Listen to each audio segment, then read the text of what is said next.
The Italian Wine Podcast is the community-driven platform for Italian wine geeks around the world. Support the show by donating at ItalianWinepodcast.com. Donate €5 or more and we'll send you a copy of our latest book, My Italian Grape Geek Journal, absolutely free. To get your free copy of My Italian Grape Geek Journal, click Support Us at ItalianWinepodcast.com or wherever you get your pods. Grazie mille. Welcome to this special Italian Wine Podcast broadcast. This episode is a recording off Clubhouse, the popular drop-in audio chat. This Clubhouse session was taken from the Wine Business Club and Italian Wine Club. Listen in as wine lovers and experts alike engage in some great conversation on a range of topics in wine. If you enjoy listening, please consider donating through ItalianWinepodcast.com. Any amount helps cover equipment, production, and publication costs. And remember to subscribe and rate our show wherever you tune in. And this is also the birthday of Erik. So oh my goodness, done today. Yes. All right, Erik. Yeah. All righty. Erik, it's your birthday. They say so. Welcome to my 56 years. Oh my goodness, congratulations. You have an energy of a young boy, that's for sure. Well, that's why I connect with Federico Ceretto. Yeah, where are you today?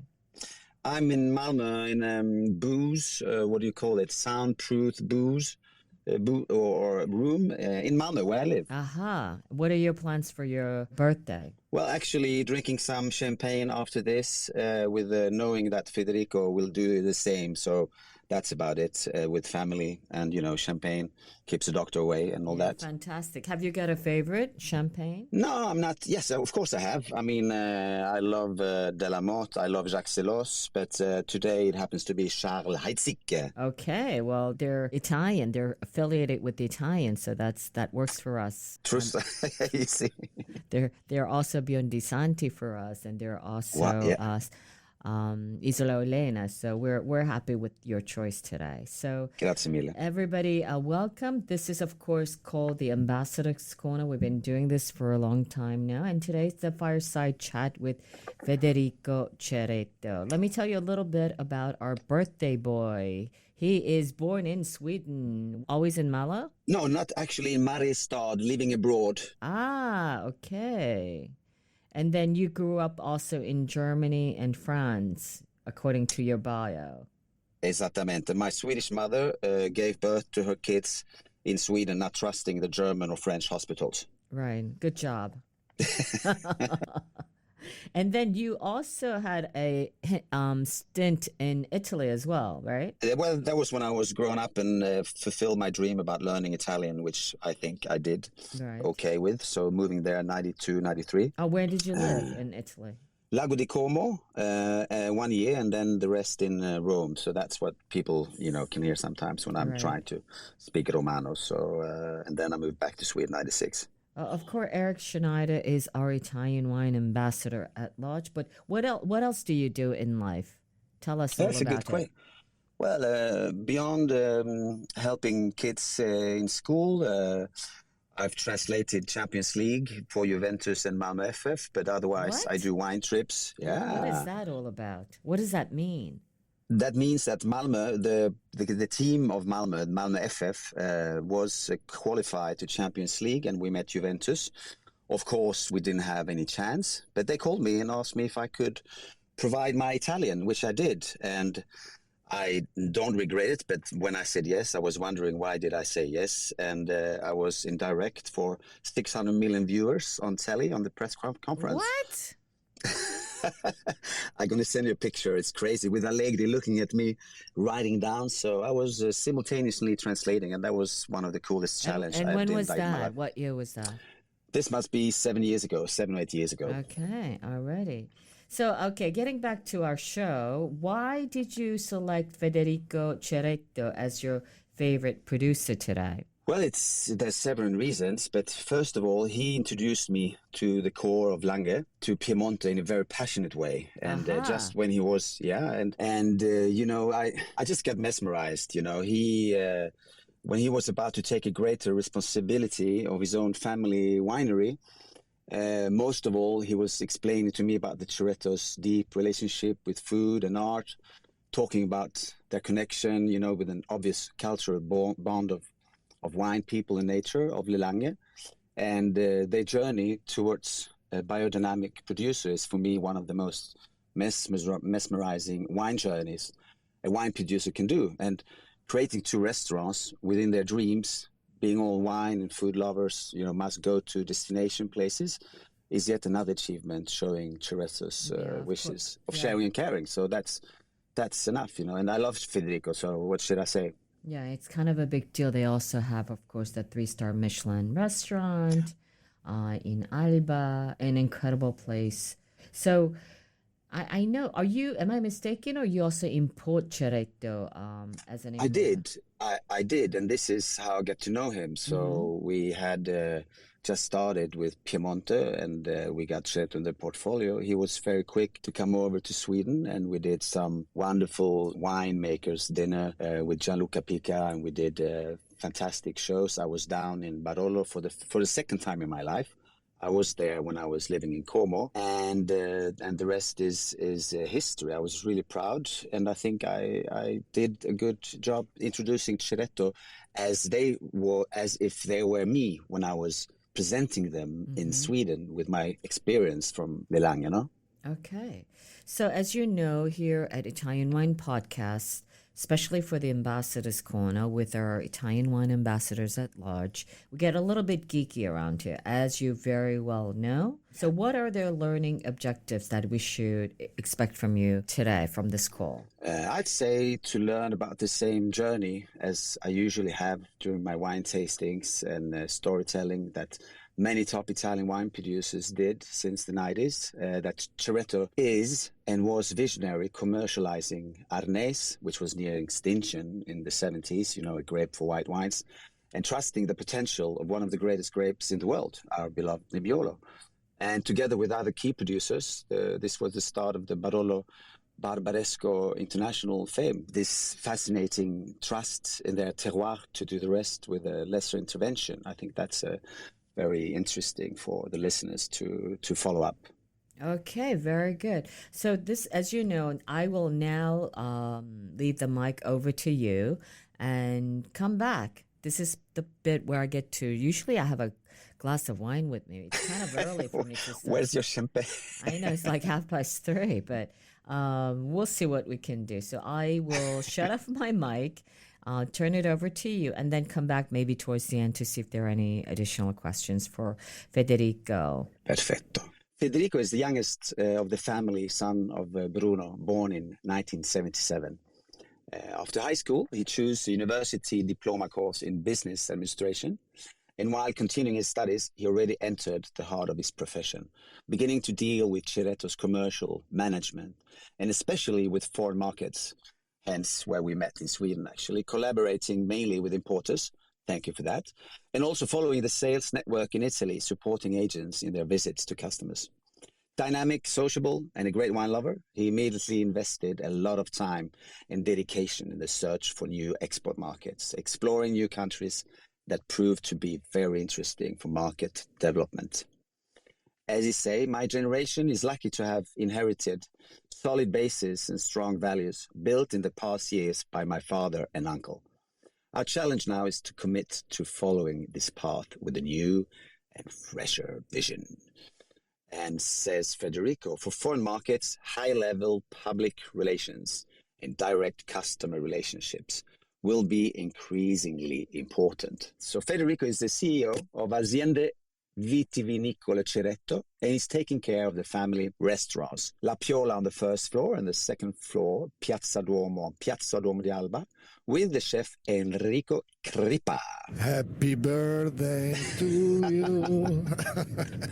Ciao, my friend. Hello, everybody. Hello, Stevie. Ciao, Laika. It's a big honor in this special day for you. I thought it was a special day for me, but it's a great special day for you. Who's interviewing who now? Actually, it says discussion. So happy to hear your dolce voice, Federico. And Thank you. Thank you. So how are you doing this beautiful November day amidst the white truffle season? I guess you are in Alba. I am in Alba. I will be traveling for the first 10 minutes. Then I will be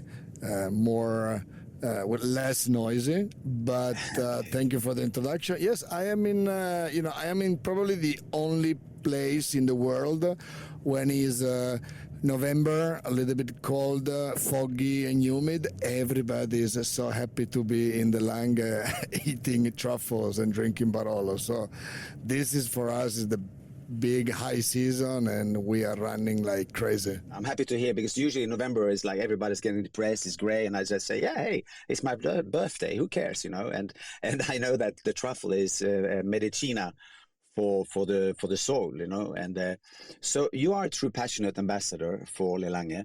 It's wines, food, it's people and culture, and the creation of the first 3-star Michelin restaurant Piemonte historical, and Piazza Duomo in Alba rank amongst the top 50 best restaurants in the world.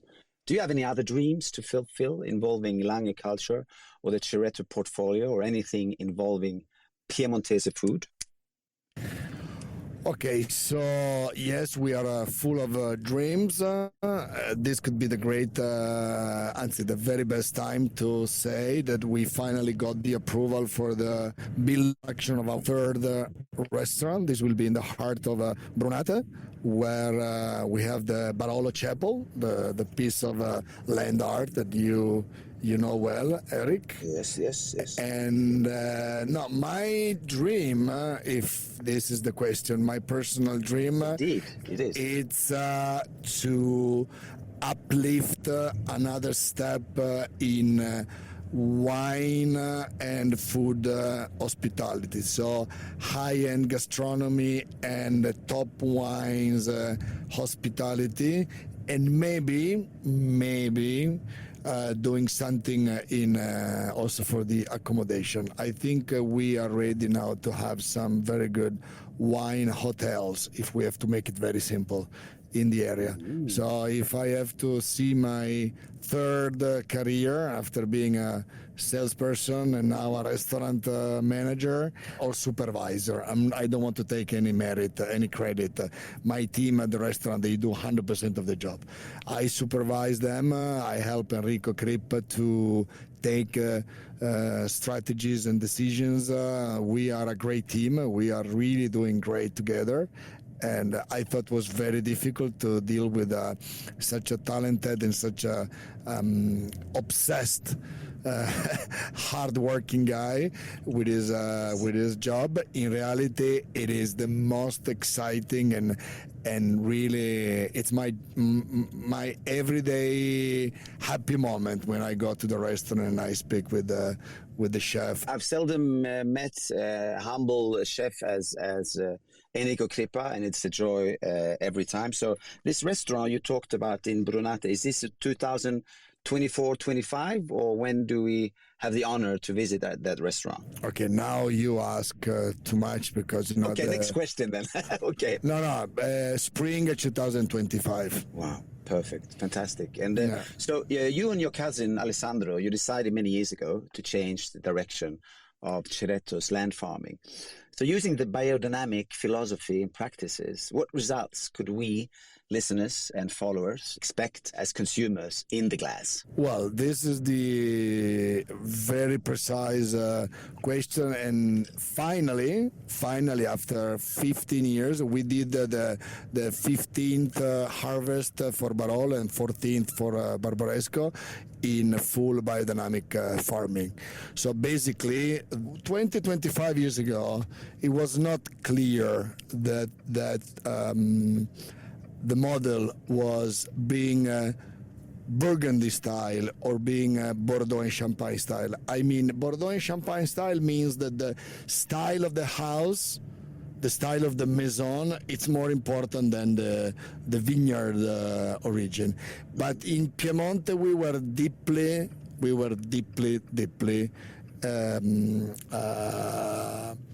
thinking of that our future would have been the Burgundy style. And the Burgundy style means you have to know your terroir. And this is what we did first. We started with Lydia and Claude Bourguignon. They are soil expert, and they teach us how to understand and manage our soil in a biodynamic way. Small parcel after small parcel. We loved it. Then we moved we continued with the red grapes. So in Monsordo, the estate where we have the Langherosso, the Barbera, the Nebbiolo d'Alba, and the Dolcetto. And this was a big challenge because we're talking about almost 30 hectares, and converting 30 hectares is very different than converting 1.5 hectare of Bricco-Roc, for example. That was a big success. Then is when we decided to convert in organic the Arnese, that is 110 hectares, and then the Moscato, that is almost 30 hectares. So in total, we're talking about 180 hectares of conversion between biodynamic and organic. We will soon being 100% biodynamic. We just have a couple of not clear answers from the wine, but that made also us being more aware, more conscious about the style of vinification. No more selected yeast, no more oak standardization, no more blah, blah, blah, blah, blah, things that you all know because you're all great wine ambassador. You've been studying a lot, so you know exactly what I'm talking about. I don't want to go again. I spent the first 20 years of my life dealing with the modernist and traditionalist. I won't go there anymore in my life. Or choose what you like. But in our wine today, we have the precision of the terroir. And I tell you how to prove it. After 30 years, we decided to take out the parcel of Rocche di Castiglione, in Castiglione Falletto, out of our Barolo Classico, the blend of our multiple vineyards that we released as a Barolo Storico, no? the classic recipe for the Barolo in the last 300 years. We took it out because now we are able to vinify Rocche di Castiglione, that is the vineyard that it's next to Bricco-Roc. So we have two parcels 30 meters away and two very distinctive microclimates, two very distinctive soils, because one is east, south, and west. The other one is only east. And when you will try the wine, you will find differences, very clear differences. And to be able today to have in the glass, not the hand of Mr. Ceretto winemaker, but the finesse of the both of the terroir that are so clearly expressed and so pure, that is when we watched each other, we said, okay, mission accomplished. We did it. We are now able to vinify, thinking of the vineyards, not only hoping we will make it a great wine, but now we know how to take a terroir expression into the glass.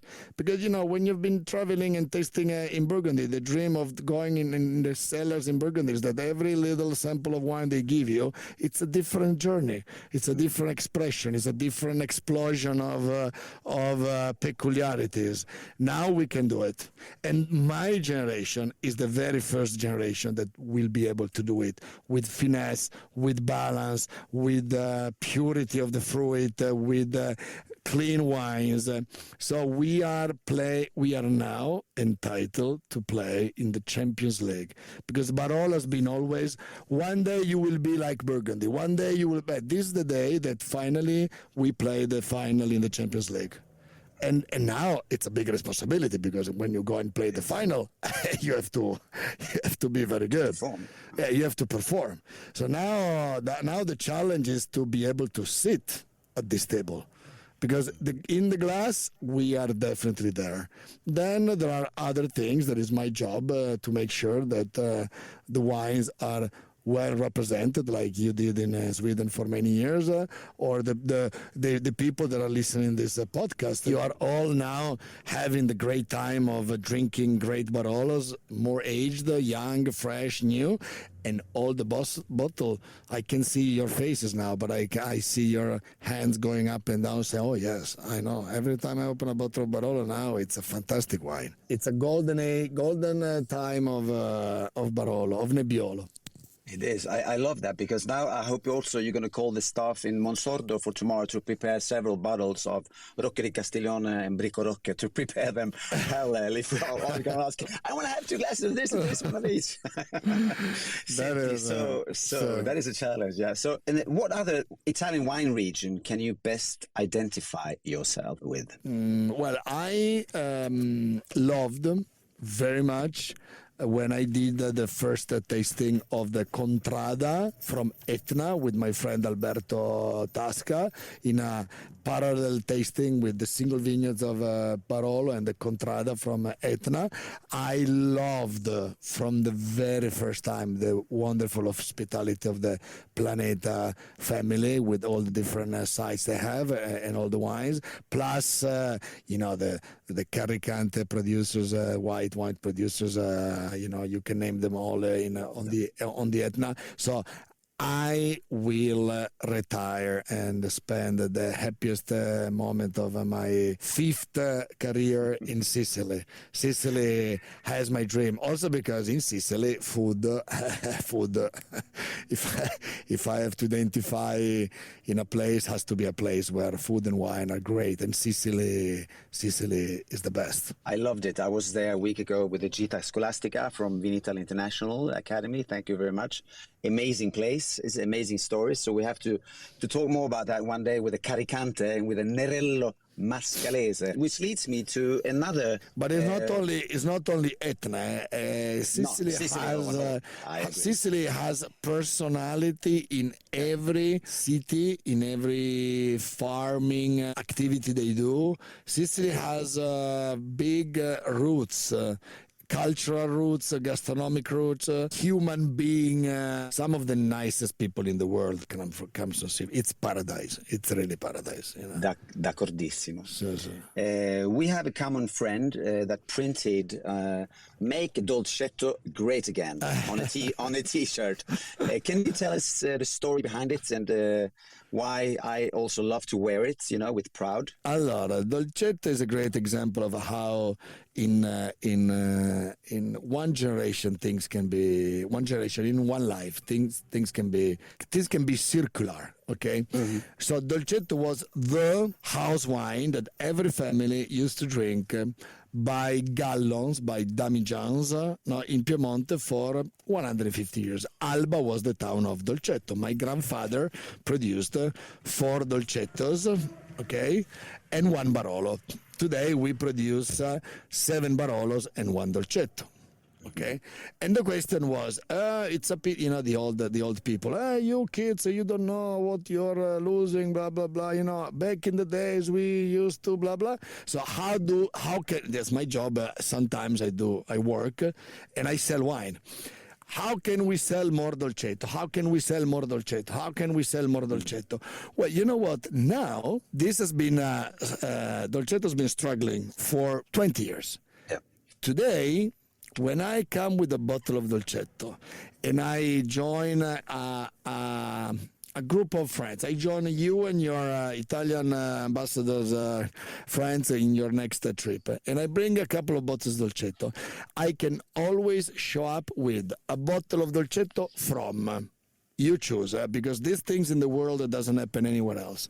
A bottle of Dolcetto, that is the brother of the Gamay, of the Beaujolais in Burgundy, But here we have Bruno Giacosa, who does Dolcetto, Luciano Sandrone, Angelo Gaia, Domenico Clerico, you name it. All the very best, Mascarello, Rinaldi, whatever. All the very best, we have a bottle of Dolcetto from great vineyards. Okay, those producers, we are, I include Ceretto in this group, we are top producers, top vineyards. This wine represents so well the style of the wine profile of Lange, and it's more immediate than a Nebbiolo, but has a personality, has a big winemaker behind it, has a great vineyard. Today is the coolest glass of red wine you can drink from Piemonte. Of course, we want to drink a glass of Monfortino every day, but it's a little bit inaccessible, okay? But if you want to have a wonderful glass of Lange Spirit, you can pick many of the very best producers. They have the dolcetto. Their dolcetto, our dolcettos are great. And when you serve it to the people, they tell you, wow, this is a fantastic wine. Imagine that my grandfather used to do it in Damijan. Now I put it in bottle for you. I can ship it all over the world. You can have a piece of a soul, a sip of the soul of a Lange, and then maybe you're going to drink Barolo and Barbaresco, or you go for Nebbiolo. But now it's time to make dolcetto great again. And of course, the T-shirt it's a joke for Donald Trump. Make America great again. Make America great again. Well, I like to wear it when we do the tasting in the U.S. and sometimes people get a little bit provoked. Però guys, we make wine for happy people to make happy moments. So don't worry, don't be upset. Have a glass of wine with me, sit down with me, have a good time. Dolcetto is the great wine to have a good time. I agree. It's funny because instead of doing tattoos, I wear old T-shirts with messages, and I had in Sicily. Meno, like a minus, meno minus arrogante and più caricante. And that's the T-shirt that Peter Ballesteros said, oh, wow, I love that T-shirt, because that's saying, you laugh, you see, it makes people laugh. Yeah, you make people laugh, but and there is also the message of have a happier life. Relax, exactly. Have a happier life. Arrogant. Exactly. Don't be arrogant. Yes.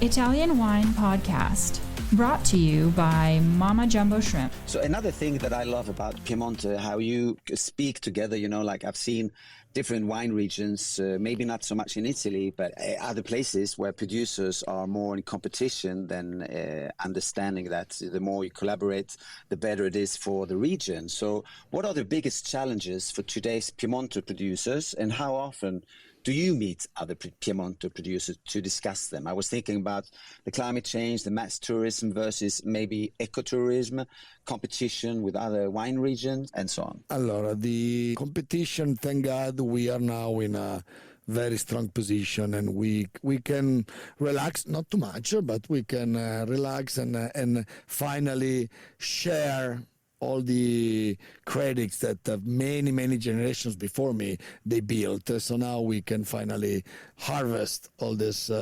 investments, all these seeds that they planted over the last 50 years. So we are privileged in this moment. Challenges is climate change. Definitely, that's a big deal.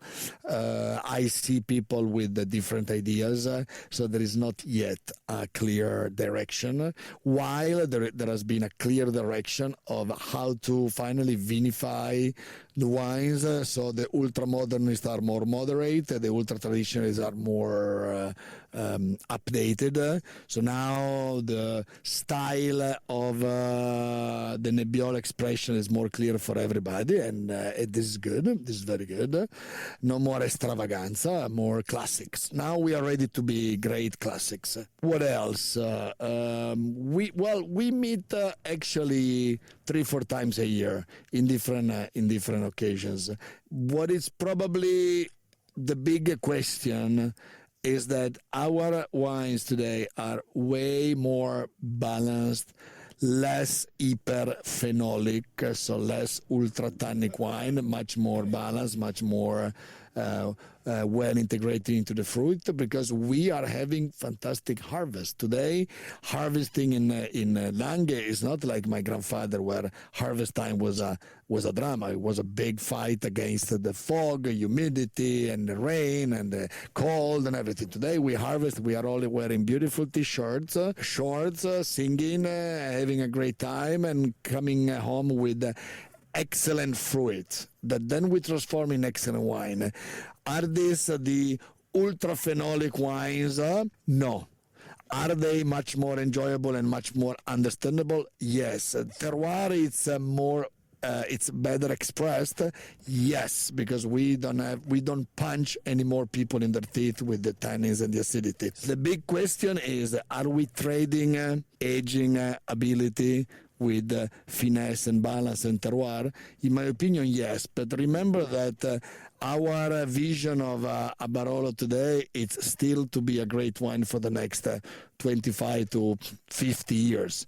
So I don't know if our great-great-son will drink a 75, 80 years old Barolo like we do today. Yeah. But the Barolo, the 47, the 64 we drink today in this, never-ending Monfortino tastings, 67, yes. I don't think we will able to do it, or maybe only in very, very few vintages. So now we have to understand what we consider a great vintage. In my opinion, a great vintage is a great vintage of balance and terroir expression, not anymore the austerity of the Nebbiolo novelty and the inaccessible wines. Those wines are not, in my personal opinion, in my taste, are not interesting anymore. When a wine is inaccessible, no, I don't like it anymore. I want balance. I want to understand where the wine comes from. I want to recognize the vintage.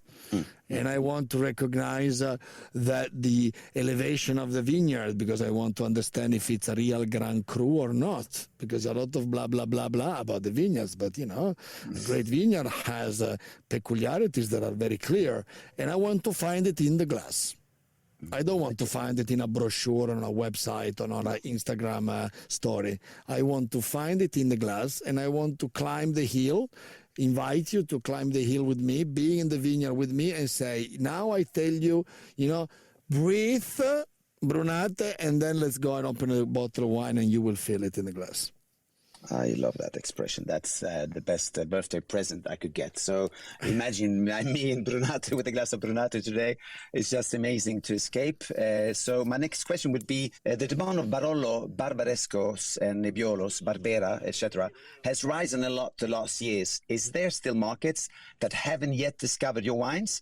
And if yes, what markets are they? And how do you introduce the Lange wines to those people? Allora, markets, in case of Ceretto, we are missing Middle East and South America. A little bit of Brazil.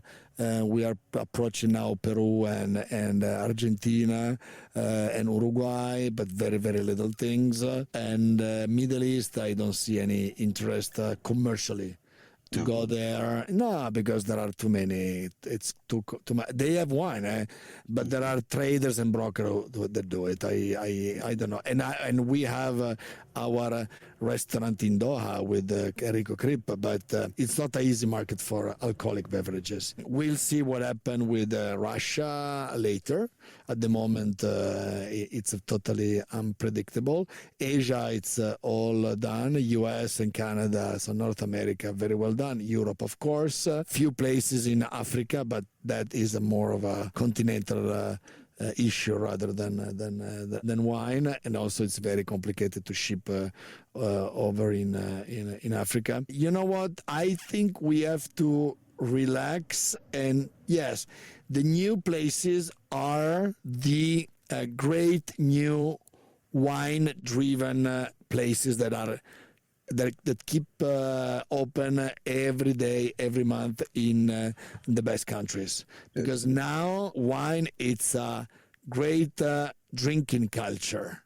Yeah. And there are many, many more places where food is more informal because people prefer to do the formula, and this will be the formula of our new restaurant. Tell me what you drink, and then I will follow with some food.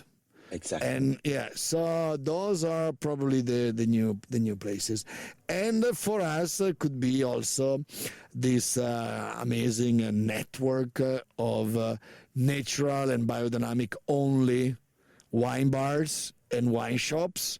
At the moment, they are still a little bit too much, too much on their own. So a winery like Ceretto, it's still considered a little bit suspicious. Should I buy Ceretto or not? They are a brand, and now we only wanted the little farmer who does natural biodynamic wines. But slowly they open a little bit their mind, and you know what? At the end, when you open a bottle of wine, the wine is very good. People get it immediately, and so wine solves every conflict. I agree. And the thing is, I'll let you know when I open my next wine bar anyway. So the next question is, so our listeners, they come from all over the world and have the passion for wine in common. They work with the wine. If you had a gigantesque bottle to share with us, which one would it be, and what would be your storytelling behind this bottle? No limits. It can be as big as possible, because we have one bottle to share and we are thousands. One bottle to share from Ceretto. Let's do this thing. One from Ceretto and one not Ceretto. Ceretto, Barbaresco Briccosili 96. That is, in my opinion, still the perfect wine.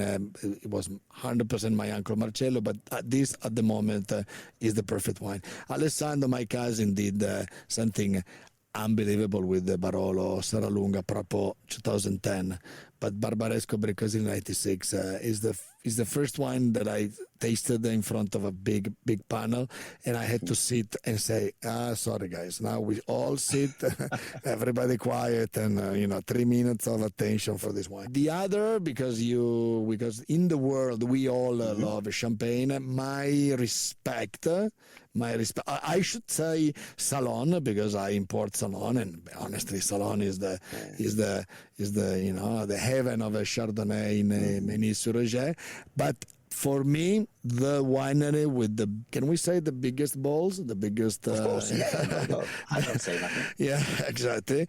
For me, when you vinify the way you vinify, with such a complexity and the quality result you get, and you manage, I don't know how many thousand of hectares, and you release the Dom Perignon at that quality with that number of bottles, with all these grapes sourced everywhere, plus their own vineyards and everything. For me, the winemaker of Dom Perignon is the man with the hardest balls in the universe of wine. So big respect. So every time I hear people blah blah blah blah blah blah blah, I say, listen, let's drink a bottle of Dom Perignon. Let's start from the basics. These are gigantic wines. And so I would say, I know you would expect me to say something more peculiar. No. I had a bottle 2 weeks ago. I love the icons. I love the icons. The day I die, I open a bottle of Pergole Torte.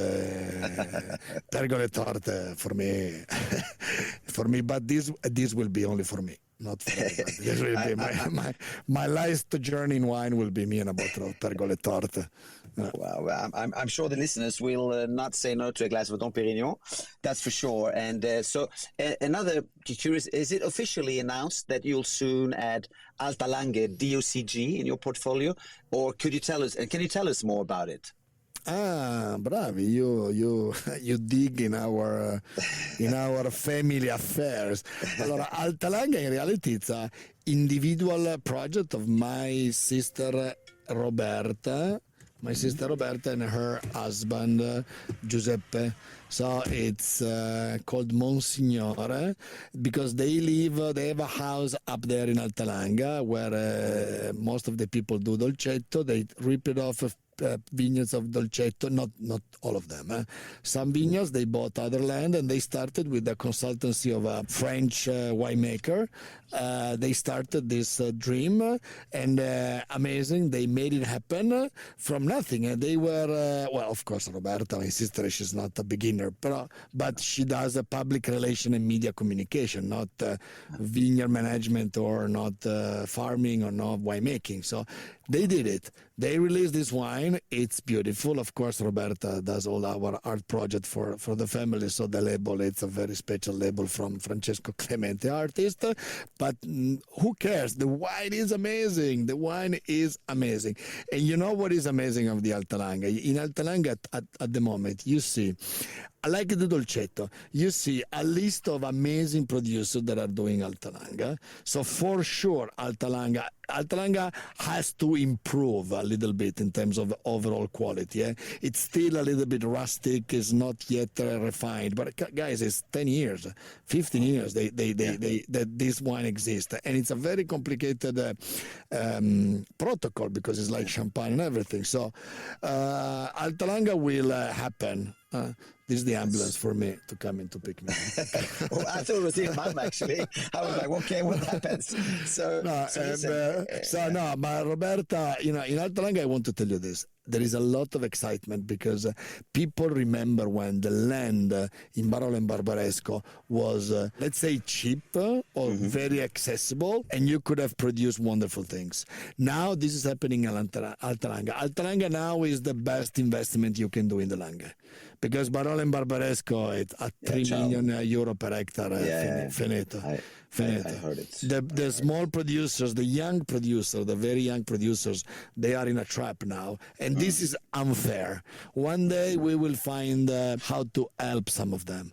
I know you moved, so how has it changed your life moving from the middle of Alba and now literally waking up amongst some of the greatest vines in Barolo? Did I lose you? Allora, Allora, first of all, when you see all the Lange landscape pictures with this foggy clouds in the bottom and the hills that jump out of the clouds and everything seems magic, well, that is my terrace every day in November.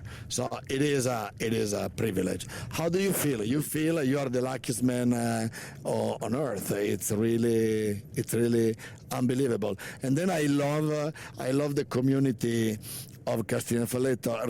Alfio Cavallotto, good friend, a wonderful producer, he welcomed me in Castiglione Falletto telling me, Federico, we have a problem. We have been a community of 600 inhabitants for the last 200 years. Now you moved in with your family and now we are 702. This is a problem.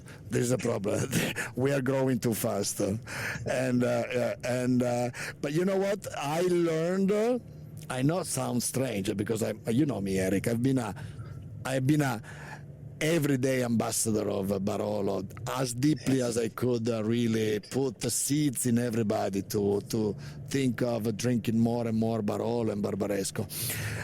But the sense of respect that you feel in a village that has 100% of the land territory of the village territory of Castiglione Falletto is within the Barolo appellation. They, in Barolo and in Castiglione Falletto, we feel we are the Barolistas, And when you are Barolista in Italy, it's like you are an artista, no?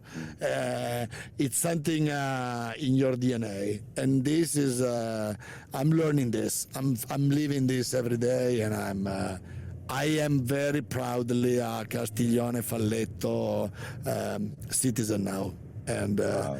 Forget about Alba. That was a good move. So now I'd like to introduce you. When I grew up in Paris, I followed a program called Apostrophe. So I will introduce some questions inspired by the great journalist Bernard Pivot, inspired by the writer Marcel Proust, if I may. So, what is your favorite word in the world? Could be any language. Could be in Italian, could be in French, could be in English, could be in German.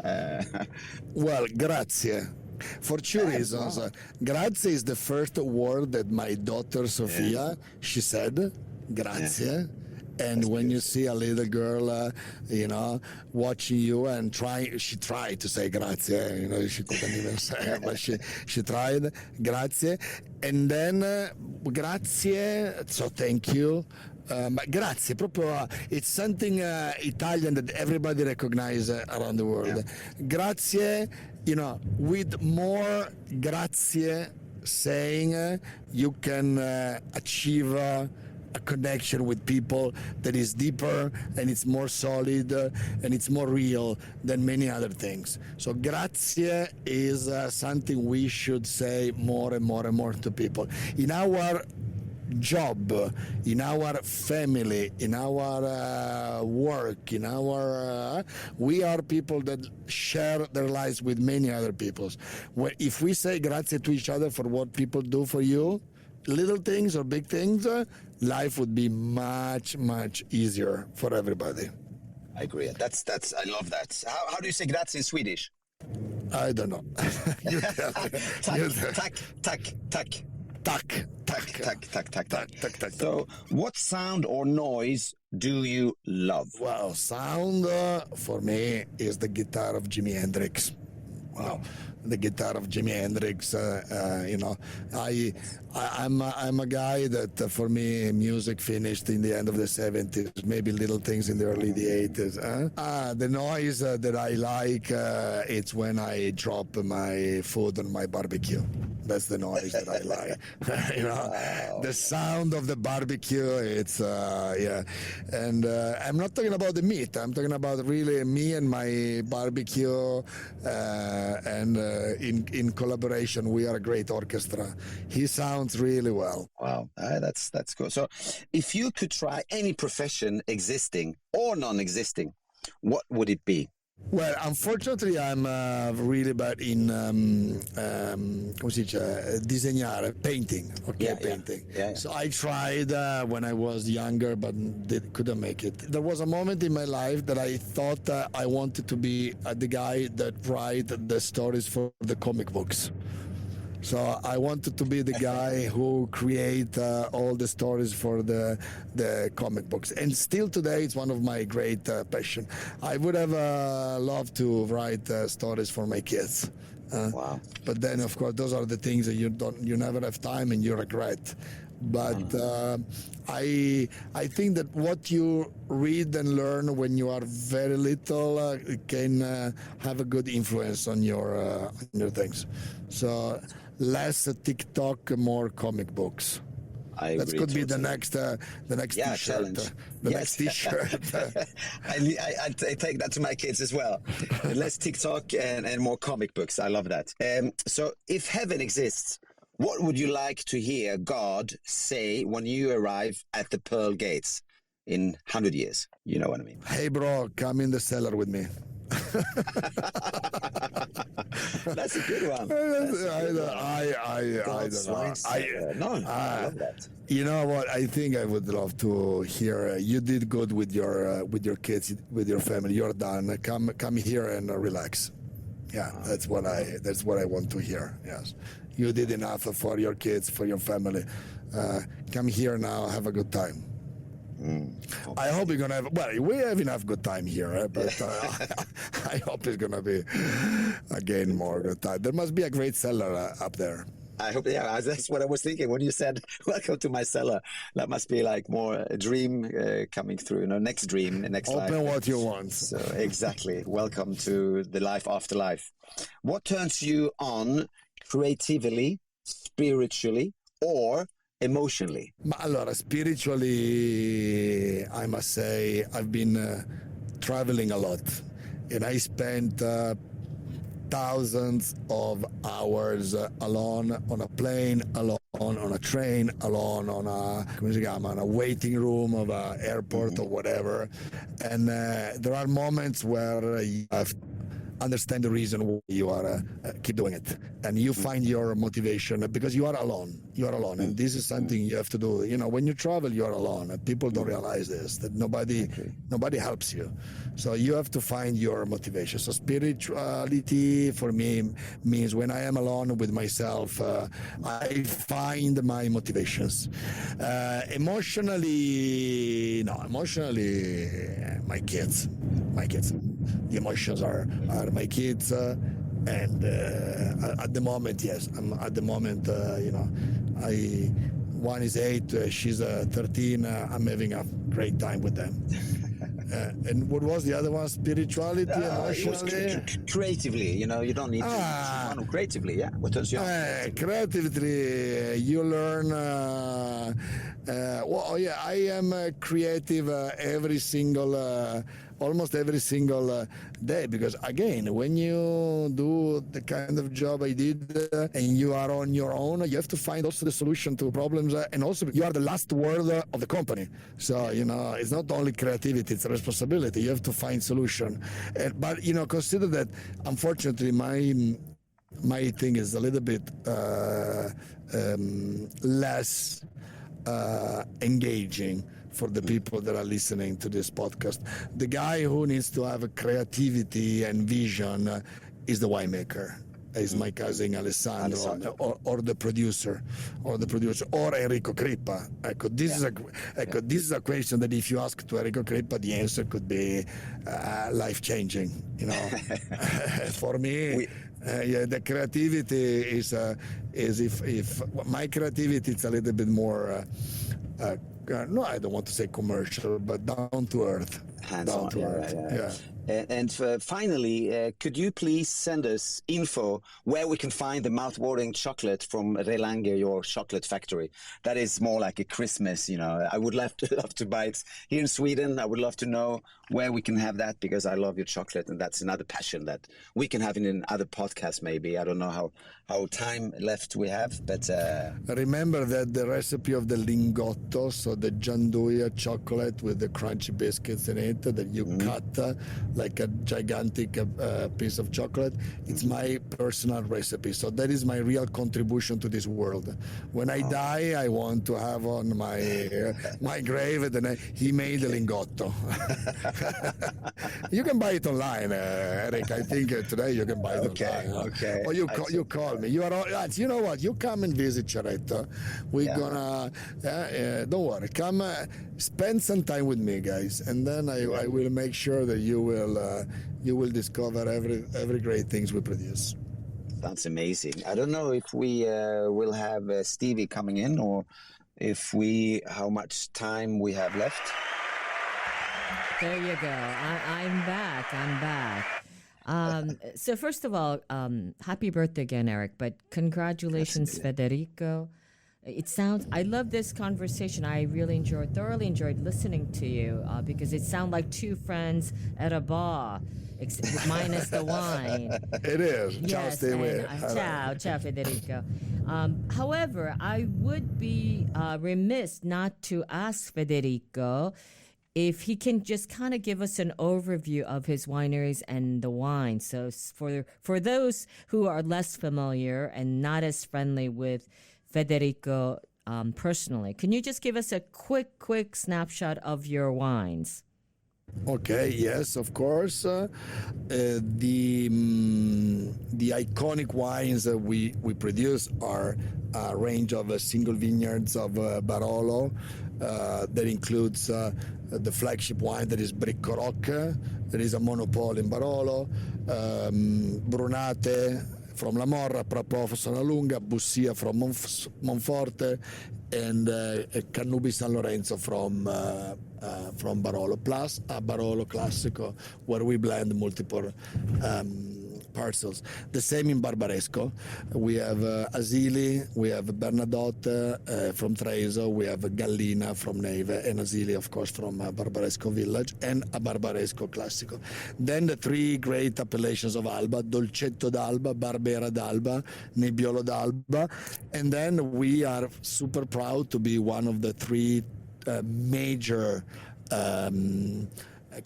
pioneers in Arnese, together with the Vietti family and the Bruno Giacosa winery, where we created this amazing success, of course, with the support of many generations of the Roero grape growers. Plus, our family heritage come from the Santo Stefano Belbo village. I want to be very specific because you guys have been studying a lot in your book, so you have to know all this information. We come from Santo Stefano Belbo, so we have this fourth winery called the Vignaioli di Santo Stefano, not easy to pronounce, where we produce Moscato d'Asti and Asti Spumante. So Ceretto is Arnese, Dolcetto, Barbera, Nebbiolo, and Langherosso Monsordo. Bricco Rocche Winery for the single vineyard Barolos, and Bricco City Winery for the single vineyard Barbaresco. Four places where we produce wine since the early 30s. And we are we are vineyard owner from the late 60s. Okay, so I mean, those are lots of wines. How many labels in total, Federico? Including Barolo Chinato, I think these are 4 Barbaresco, 7 Barolos, 11, 3, 14, 15, 16, 17 labels. Okay, 17 labels. So for too much. They used to be Grappa, used to be Riesling, used to be. I killed them all. Grappa, Riesling, Pinot Noir, Chardonnay, Sauvignon, Viognier. I killed them all. The classics. Stay focused on the classics. Oh, so you've trimmed, you're pruning your portfolio. So for our listeners, because this does get replayed on the Italian Wine Podcast, and it's not just for our Italian Wine ambassadors, how do our listeners approaching Ceretto for the first time, how do they navigate all of these wines? Where do they start? And what are your signature wines? Signature wines are, I would say, I have to say Barolo Brunate. That is probably the first vineyard of Barolo we vinified as a single vineyard. The great experience is Bricco Rocche because it's a Grand Cru in Castelnafaletta and it's a monopole, so it's unique. Arnese Blanchet, our Blanchet, it's distinctively Italian, everyday fine wine. So if you really want to try the palate of a distinctively Italian white wines in the category of unoaked, easy drinking, Arnese Blanchet is a true icon. Okay. So I would say Barbaresco, Asili. I don't say this often enough. It's the best vineyard of Nebbiolo we have. Okay, excellent. Thank you very much for that. And that's it. We don't really have time for much else. I have to close up the room. Happy birthday again, Erik Schneider. Grazie mille, Stevie. Okay, Grazie. and big champagne for everybody. Yes. Federico, hope to see you soon. Okay, and thanks Thank again, you. everybody. Ciao, ragazzi. Ciao. Listen to the Italian Wine Podcast wherever you get your podcasts. We're on SoundCloud, Apple Podcasts, Spotify, Himalaya FM, and more. Don't forget to subscribe and rate the show. If you enjoy listening, please consider donating through ItalianWinePodcast.com. Any amount helps cover equipment, production, and publication costs. Until next time, cin cin.